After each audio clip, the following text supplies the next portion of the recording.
মোদির আমলে এবার কমেছে পাক হানায় সেনা জওয়ানদের মৃত্যুর সংখ্যা। কোডানকোটি কথাই বললেন স্বরাষ্ট্রমন্ত্রী অমিত শাহ। অবশ্য উড়ি পাশাপাশি পুলওয়ামা নিয়ে রাহুলকে সংসদে কড়া জবাব দিলেন স্বরাষ্ট্রমন্ত্রী। 2004 সাল থেকে 2014 সালে কংগ্রেসের আমলের তথ্য এদিন তুলে ধরলেন স্বরাষ্ট্রমন্ত্রী অমিত শাহ। কি বললেন এই নিয়ে যাব, আমাদের সঙ্গে যুক্ত হয়ে গেছে প্রতিনিধি শেখ মনিরুল। মনিরুল, কি জানতে পারছো, কি বা বললেন আজ স্বরাষ্ট্রমন্ত্রী?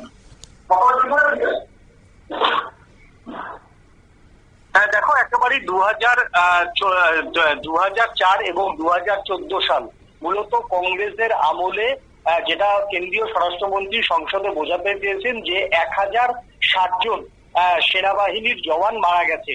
কিন্তু এই বিজেপির আমলে যে অর্থাৎ প্রধানমন্ত্রী নরেন্দ্র মোদীর তৃতীয় যে সরকার, সেই তৃতীয় সরকারের আমলে 542 জন কিন্তু কাশ্মীরে জওয়ান মারা গেছে। অর্থাৎ যখনই রাহুল গান্ধী কাশ্মীরের নিরাপত্তা নিয়ে প্রশ্ন তুলেছিল, তখন এইভাবেই রাহুল গান্ধীর বক্তব্যকে খারিজ করলেন কেন্দ্রীয় স্বরাষ্ট্রমন্ত্রী। এছাড়াও সন্ত্রাসবাদীদের মৃত্যুতে 123% বেশি মৃত্যু হয়েছে বলে কিন্তু কেন্দ্রীয় স্বরাষ্ট্রমন্ত্রী দাবি করেছেন।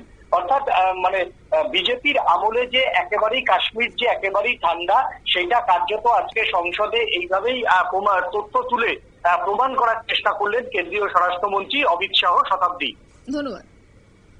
আপনারা শুনলেন, অর্থাৎ সেখানে মোদির আমলে রীতিমতো একদিকে যেমন ভারতীয় সেনা জওয়ানদের মৃত্যুর সংখ্যা কমেছে, অন্যদিকে সেখানে 123% হারে বৃদ্ধি পেয়েছে সন্ত্রাসবাদীদের মৃত্যুর হার। 2004 সাল থেকে 2014 সালে কংগ্রেসের আমলে মৃত্যু 1060 জন জওয়ানের, এমনই তথ্য তুলে ধরে কংগ্রেস কে বিধলেন আজ স্বরাষ্ট্রমন্ত্রী অমিত শাহ। নিয়ে নিচ্ছে ছোট্ট একটি বিজ্ঞাপন বিরতির সঙ্গে থাকুন।